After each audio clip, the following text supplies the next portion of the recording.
بسم اللہ الرحمن الرحیم۔ السلام علیکم۔ مچھلی کے منہ میں زبان کیوں نہیں ہوتی؟ ناظرین، مچھلی پانی میں کیوں رہتی ہے؟ مچھلی ذبح نہیں کی جاتی، پھر یہ حلال کیسے ہوتی ہے؟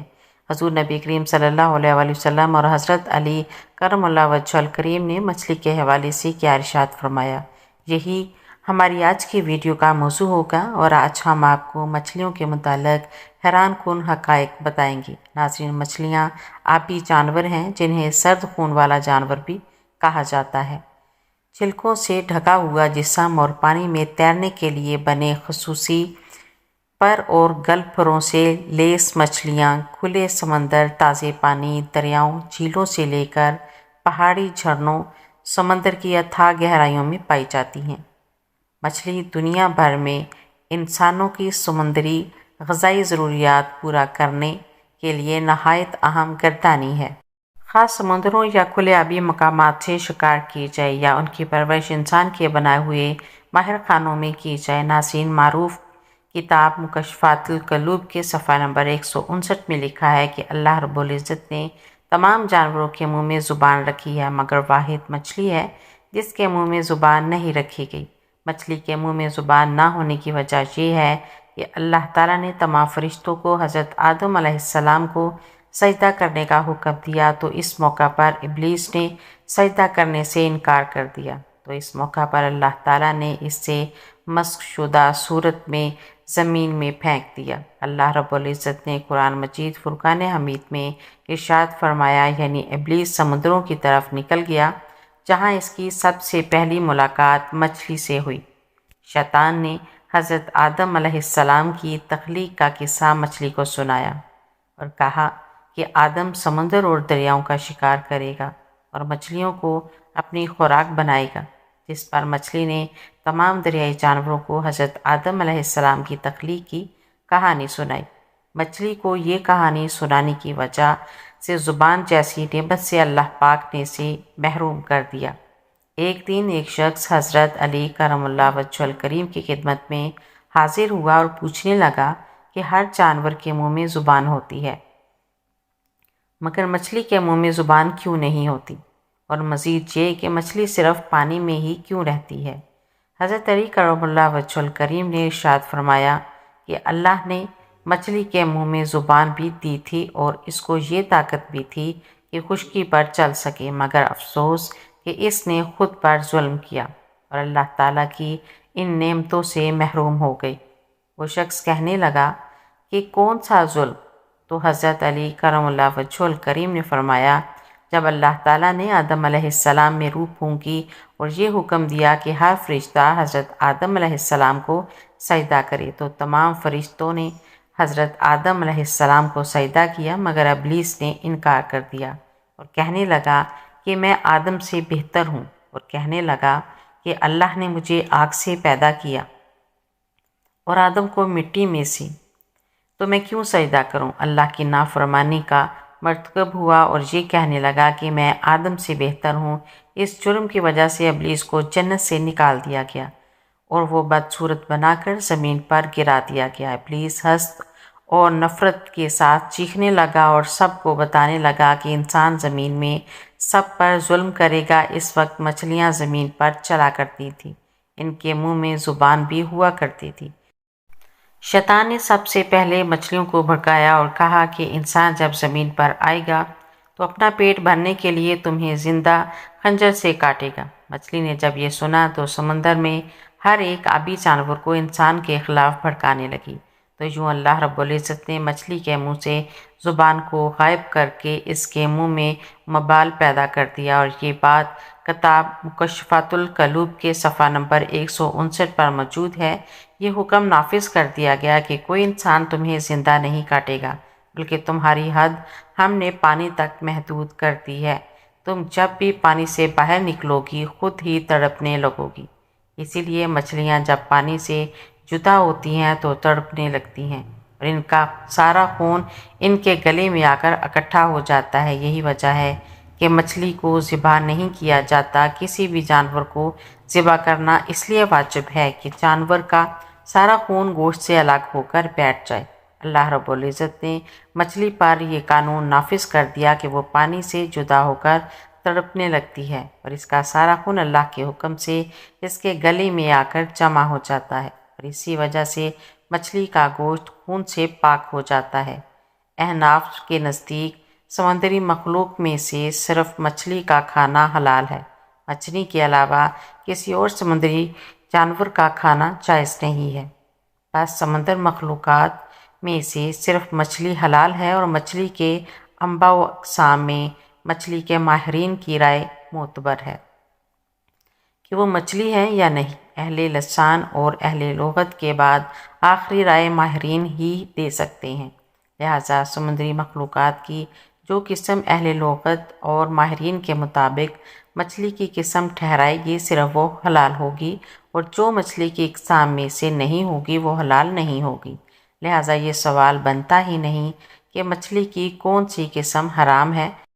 بہرحال اگر ماہرین کہیں کہ یہ مچھلی ہے تو وہ حلال ہے۔ بعض اوقات سمندر میں سانپ بھی موجود ہوتے ہیں جنہیں کچھ ماہرین مچھلی کہتے ہیں اور کچھ سانپ کہتے ہیں۔ ناظرین، صحیح بخاری کی حدیث نمبر 3029 میں یہ ذکر موجود ہے کہ حضرت عبداللہ ابن سلام رضی اللہ تعالیٰ عنہ کو جب رسول کریم صلی اللہ علیہ وآلہ وسلم کے مدینہ تشریف لانے کی خبر ملی تو وہ آپ کی خدمت میں آئے اور کہا کہ میں آپ سے 3 چیزوں کے بارے میں پوچھوں گا جنہیں نبی کے سوا اور کوئی نہیں جانتا۔ قیامت کی سب سے پہلی نشانی کیا ہے؟ اور وہ کون سا کھانا ہے جو سب سے پہلے جنتی کو کھانے کے لیے دیا جائے گا؟ اور کس چیز کی وجہ سے بچہ اپنے باپ کے مشابہ ہوتا ہے؟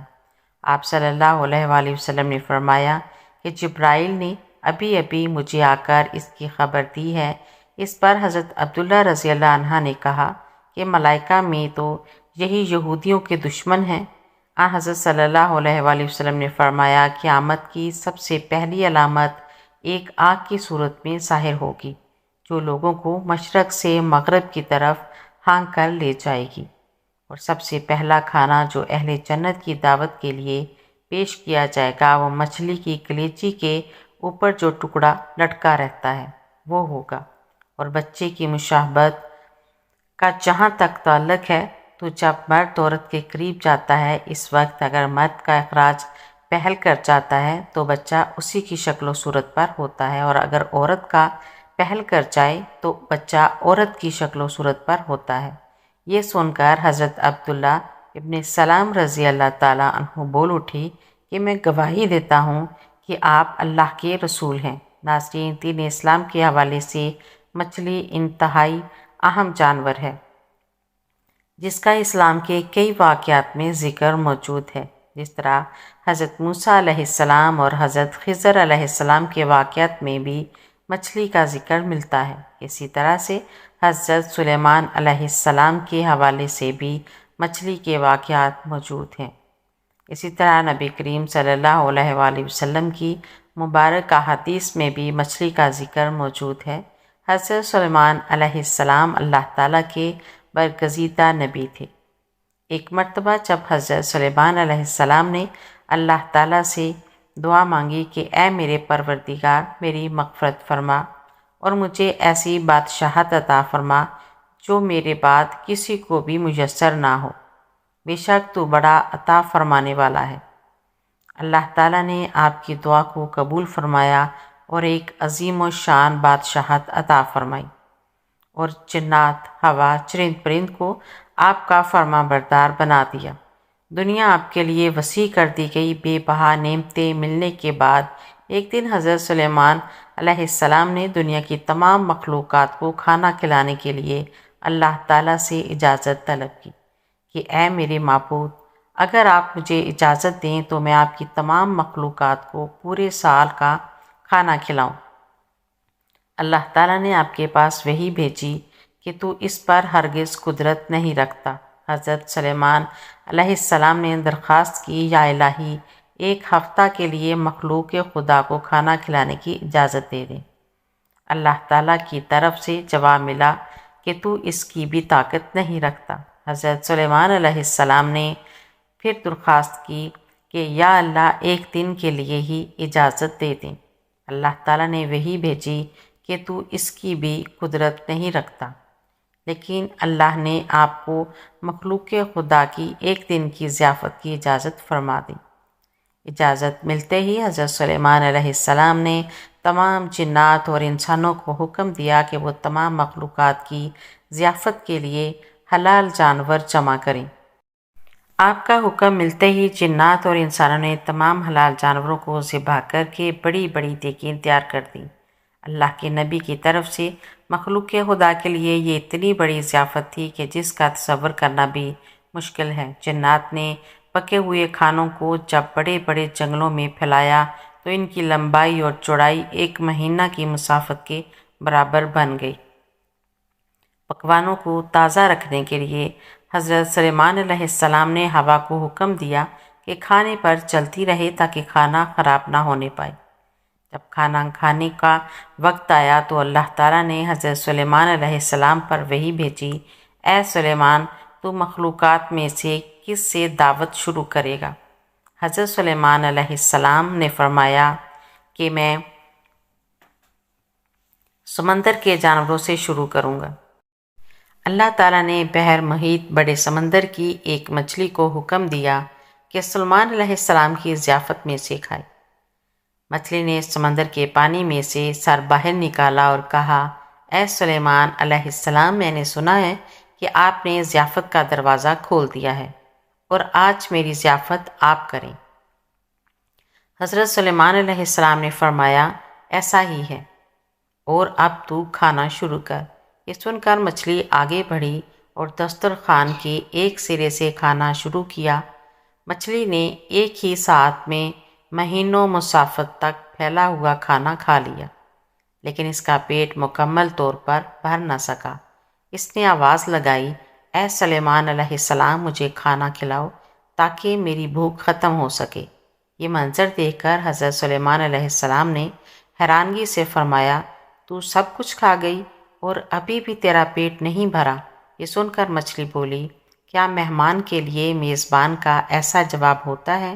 اے سلیمان علیہ السلام، خوب جان لیں کہ جتنا کھانا آپ نے پکوایا ہے اتنا میرا اللہ مجھے دن میں 3 مرتبہ دیتا ہے، جبکہ آج آپ کی ضیافت میرے روزمرہ کھانے میں کمی کی وجہ بن گئی ہے۔ یہ سن کر حضرت سلیمان علیہ السلام بارگاہ الہی میں سجدہ ریز ہو گئے اور کہنے لگے، پاک ہے وہ ذات جو مخلوقات کی روزیوں کے ساتھ کفالت کرنے والی ہے کہ جہاں سے مخلوق جانتی بھی نہیں کہ آتا کہاں سے ہے۔